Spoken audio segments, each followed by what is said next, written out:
My channel edu paradise. और जैसा कि आप जानते हैं हम मैथमेटिक्स पढ़ रहे हैं, मैथमेटिक्स क्लास पढ़ रहे हैं जिसमें हम यूपी बोर्ड और 10 सीबीएसई बोर्ड के एग्जाम में आने वाले बहुत इंपॉर्टेंट क्वेश्चन को पढ़ रहे हैं, जिसमें हम आज पार्ट 4 लेके आ रहे हैं। और ये जो सीरीज है वो 150 क्वेश्चन की सीरीज है, 1 मार्क्स के क्वेश्चन की सीरीज है, जिसमें आपको 20 क्वेश्चन एग्जाम में आने वाले और 20 के 20 हमारे क्वेश्चन से आपको देखने को मिलेंगे। चलिए शुरुआत करते हैं क्वेश्चन नंबर 96 से। क्या कह रहा है क्वेश्चन नंबर 96 पे? देखिए, किसी प्रयोग की सभी प्रारंभिक घटनाओं की प्रायिकता का योग क्या होगा। देखिए, प्रायिकता आपने पढ़ी है, मैंने आपको पढ़ाया भी है। तो प्रायिकता क्या होती है? प्रायिकता होती है संभावना। तो उसने कहा कि सभी प्रारंभिक घटनाओं की प्रायिकता क्या होगी। तो प्रायिकता टोटल A1 होती है। अगर मैंने बोला कि भाई किसी के जीतने की प्रायिकता 0.5 है तो उसके हारने की प्रायिकता क्या होगी? 0.5 ही होगी। टोटल प्रायिकता 1 होती है, अगर जीतने की 0.5 है तो हारने की 0.5 हो जाएगी। तो उसने सभी की प्रायिकता बोली, तो सभी की प्रायिकता होती है 1। ठीक है। अगला क्वेश्चन है, यदि कोई घटना घटित नहीं हो सकती, यदि कोई घटना घटित नहीं हो सकती तो इसकी प्रायिकता क्या होगी?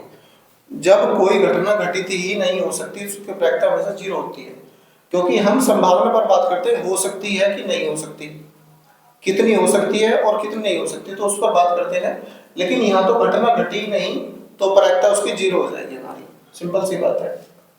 अगला क्वेश्चन 98 नंबर, पासे को फेंकने पर सम संख्या प्राप्त होती है। अच्छा, पासे को फेंकेंगे तो क्या आ सकता है? पासा डाइस होती है, डाइस को फेंकेंगे तो 1 आ सकता है, 2 आ सकता है, 3, 4, 5 और 6। ये टोटल नंबर यही आ सकते हैं, इसके अलावा कोई नहीं आ सकता। तो टोटल 6 नंबर है, इन 6 में से कुछ भी आ सकता है। तो उसने कहा सम संख्या आने की बता। तो सम संख्या कौन सी होती है? 2, 4, 6। तो सम संख्या 3 है, तो क्या हो जाएगा हमारा? टोटल नीचे रखेंगे और जितने जिसका पूछा है उसको ऊपर रखेंगे। तो 3 नंबर है तो 3 ऊपर रखेंगे, 3 से डिवाइड करेंगे तो 1/2। तो इसका ऑप्शन हो जाएगा हमारा 1/2। अच्छा, एग्जाम में आपको ऑप्शन देखने को मिलेंगे, लेकिन मैं आपको ऑप्शन नहीं दे रहा हूँ, आपको सीधा क्वेश्चन करा रहा हूँ, है ना। तो फिर जब आपको ऑप्शन मिले तो इजी तरीके से आप ऑप्शन क्लिक कर सकते हैं। क्वेश्चन नंबर 99 क्या कर रहा है वो? प्रायिकता ज्ञात कीजिए यदि संख्या 1 से लेकर 1 2 3 4 35 तक है तो उसमें बताइए कि 7 के गुणजों की प्रायिकता बतानी है आपको। अच्छा, टोटल नंबर 35 है, तो मैंने बताया प्रोबेबिलिटी निकालने के लिए टोटल नीचे रखते हैं हमेशा, और 7 के गुणज पूछा, 7 का गुणज का मतलब होगा 7 का मल्टीपल। तो 35 तक 7 का मल्टीपल कौन सा हो सकता है? एक तो 7 खुद होगा, 7 दूनी 14, 7 तिया 21, 7 चौक 28 और 7 पचे 35। तो 35 तक आप देखेंगे 1 2 3 4 5, तो 5 नंबर होते हैं हमारे, तो 5 ऊपर रखेंगे, 5 से डिवाइड कर देंगे, 5 7 का 35। तो आंसर आ गया हमारा 1/7। तो आंसर 1/7 आ गया। इसके बाद देखते हैं क्वेश्चन नंबर 100। चलिए क्वेश्चन नंबर 100 नंबर देखते हैं। 1/2 सेंटीमीटर व्यास वाले किसी ठोस अर्धगोले का संपूर्ण पृष्ठ का क्षेत्रफल ज्ञात करो। देखिए, अर्धगोले का संपूर्ण पृष्ठ आपसे पूछा है उसमें, तो अर्धगोले का संपूर्ण पृष्ठ होता है हमारा 3πr², ये होता है। ठीक है, तो 3 ऐसे कैसे रखेंगे, पाई हम ऐसे कैसे रखेंगे, और r रेडियस। अच्छा, 1/2 व्यास है तो रेडियस इसकी आधी होती है, तो 1/2 का आधा हो जाएगा 1/4। तो r की जगह रखेंगे 1/4²।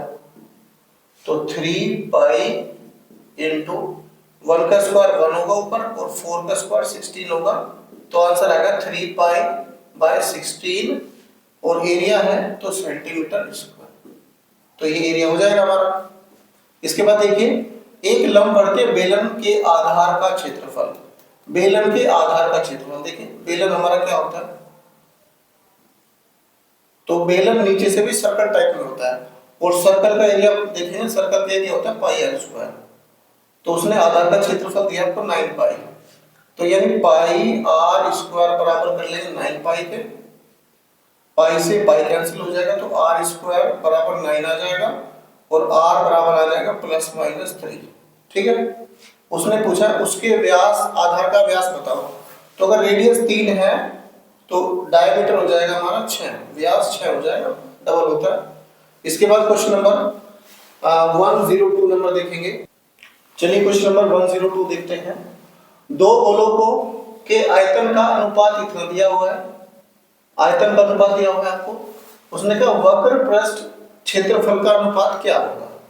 देखिए अगर आयतन दिया हुआ, आयतन का अनुपात कितना दिया हुआ है 27/64, तो आयतन क्या होता है हमारा इसका गोले का, ये होता है 4/3 पाई आर क्यूब। इसको हम r1 मान लेते हैं क्योंकि दो है, दो गोले, तो एक का जो रेडियस है r1 मान लेते हैं कि r2 मान लेते हैं, तो दूसरे का मान लेते हैं हम 4/3 पाई r क्यूब 2। तो इन दोनों का अनुपात दिया हुआ है 27 और 64, तो 27/64 मैंने कर लिया। देखिए 4/3 ऊपर है, 4/3 नीचे कट गया, ऊपर भी क्यूब है यहाँ भी क्यूब है, तो जब क्यूब दोनों में है तो क्यूब इधर आएगी तो क्या बन जाएगा, तो r1/r2 बराबर इधर क्यूब रूट बन जाएगा हमारा 27/64, ये बन गया। आप देखेंगे ध्यान से 27 का जो क्यूब होता है वो 3 होता है और 64 का जो क्यूब होगा वो 4 होगा, यानी रेडियस हमारी एक की 3 आ गई, एक दूसरे की 4 आ गई। उसने पूछा है वक्र पृष्ठ बताओ। वक्र पृष्ठ क्या होता है हमारा, वक्र पृष्ठ होता है 4 पाई आर स्क्वायर। तो ध्यान से आप देखेंगे तो 4 पाई आर स्क्वायर इसका हो गया, 4 पाई आर स्क्वायर इसका हो गया, तो 4 पाई से 4 पाई कट गया हमारा, तो बचा r1 का स्क्वायर बटे r2 का स्क्वायर, यानी इन दोनों का स्क्वायर करते हैं आंसर आ जाएगा 3 का स्क्वायर 9, 4 का स्क्वायर 16। तो वक्र पृष्ठ के क्षेत्रफल का अनुपात आ गया 9/16। इसके बाद क्वेश्चन नंबर 103 बहुत इंपॉर्टेंट क्वेश्चन है दोनों के दोनों। देखिए एक ठोस को एक आकृति से दूसरी आकृति में रूपांतरित करने पर एक नई आकृति का आयतन क्या होगा। देखिए ध्यान से, मान लीजिए आपके पास एक गिलास वाटर है, पानी एक गिलास में, आप उस गिलास को पूरा पानी भर लीजिए और उस पानी को आप दूसरे गिलास में पोर कर दीजिए, डाल दीजिए, तो आप देखेंगे कि पानी जो पहले गिलास में जितना था दूसरे गिलास में उतना ही पानी रहा। तो आयतन का मतलब होता है लिक्विड, कितना लिक्विड रहा उसमें दूसरे वाले में, तो लिक्विड तो सेम ही रहेगा, तो जब लिक्विड सेम है तो आयतन भी सेम हो जाएगा। तो जितना पहली वाली का आयतन होगा उतना ही दूसरी का आयतन होगा। रूपांतरित करने से आयतन में बदलाव नहीं होता। आगे देखिए, यदि समान त्रिज्या वाले आर के दो अर्धगोले को उनके आधार से जोड़ा जाता है तो नए बने ठोस का वक्र पृष्ठीय क्षेत्रफल क्या होगा। ध्यान से देखिए, अच्छा मैं इसको रफ कर देता हूं एक बार ऊपर से।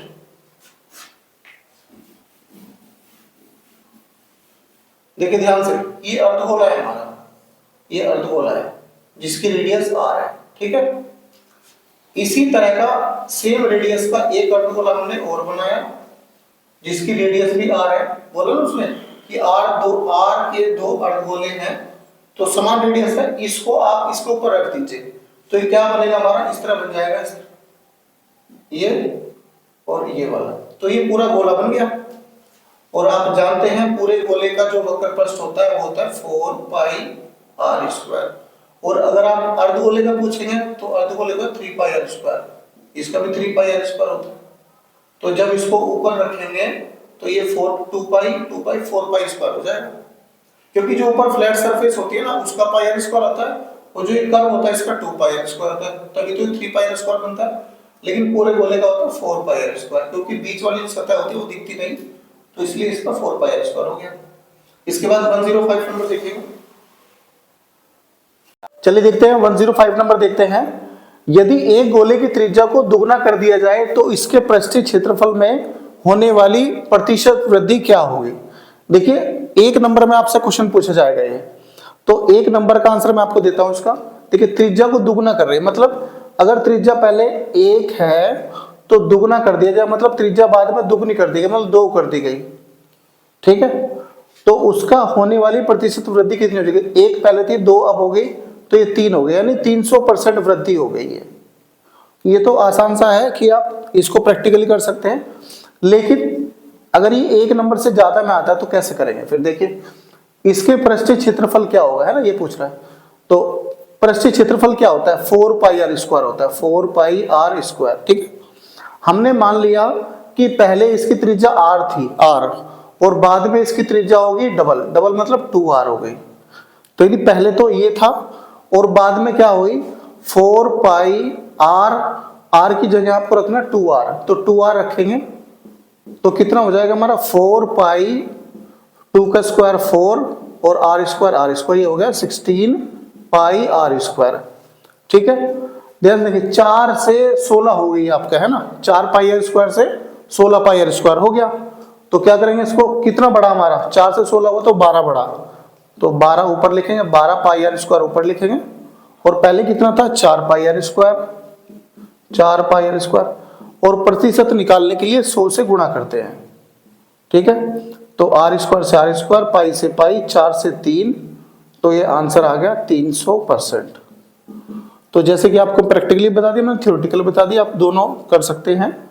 अगर 2 नंबर में आता है तो इसको इस तरह करें, 1 नंबर में आता है प्रैक्टिकली भी कर सकते हैं इसको। इसके बाद क्वेश्चन नंबर 106 देखेंगे। एक शंकु के आधार की त्रिज्या 3.5 सेंटीमीटर है, इसकी ऊंचाई 12 सेंटीमीटर है, तो शंकु की तिर्यक ऊंचाई बताइए। देखिए आर दिया आपको 3.5 और ऊंचाई दी है आपको 12। ठीक है, तो तिर्यक ऊंचाई निकालने के लिए फॉर्मूला होता है हमारा L बराबर under root of r square plus h square. ठीक है, आर कितना है हमारा 3.5, 3.5 का स्क्वायर कर देंगे प्लस 12 का स्क्वायर का अंडर रूट। ठीक है, इसको मैं एक बार रफ कर देता हूं ऊपर से।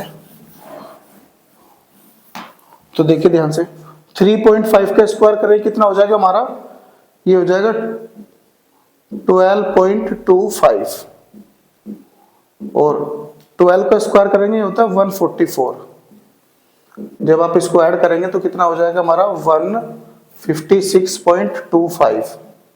इसका आप अंडर रूट करेंगे तो कितना हो जाएगा, ये हो जाएगा 12.25। तो आपसे पूछा उसने तिर्यक ऊंचाई बताओ, तो तिर्यक की ऊंचाई है कि हमारी 12.25। इसके बाद अगला क्वेश्चन देखेंगे। चलिए क्वेश्चन नंबर 107 देखते हैं।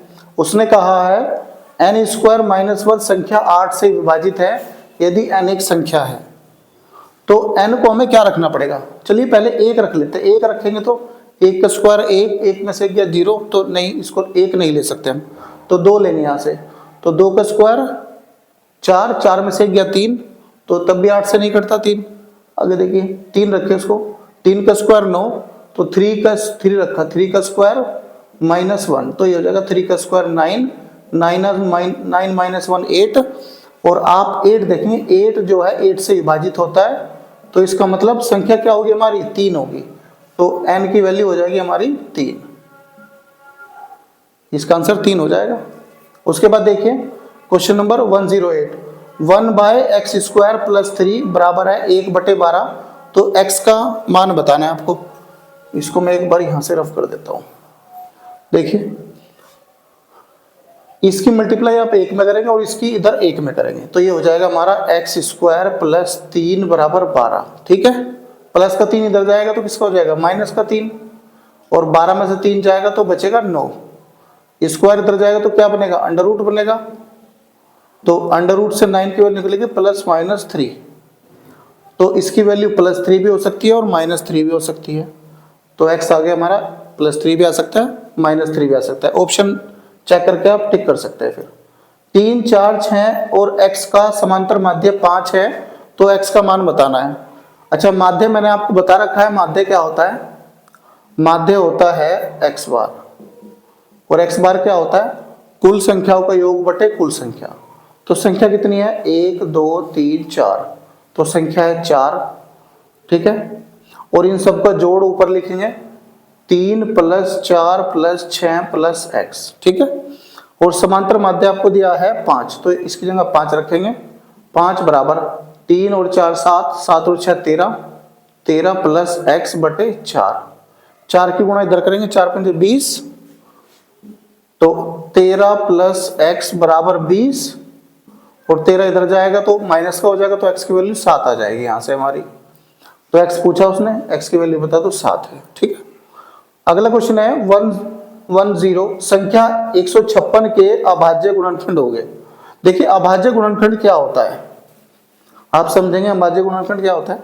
जैसे मैंने इसके फैक्टर करे 156 के, तो 2 7 14, 2 8 16, 2 3 6, 2 3 18, 3 एकम 3 से कट जाएगा, 3 एकम 3, 3 तिया 9 और 13 एकम 13, ठीक है।